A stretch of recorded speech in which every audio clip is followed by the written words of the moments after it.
Неспоредливо се зголемуваат пензиите во време на оваа и претходната влада предводена од Социјалдемократскиот сојуз и ДУИ, аргументираше денеска премиерот Христијан Мицкоски на темата пензии. Ова влада успеала просечно месечно за 296 денари да ја зголеми пензијата.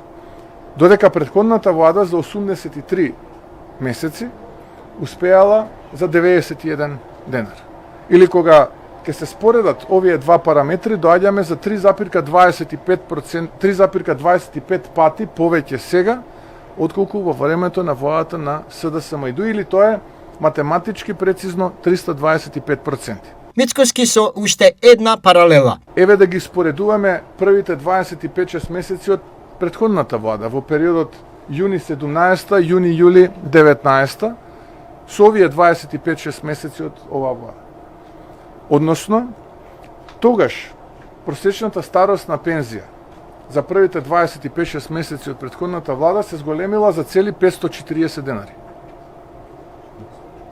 Во овие 25-6 месеци од оваа влада, предводена од ВМРО-ДПМН, просечната старосна пензија се зголемила за нешто повеќе од 6800 денари.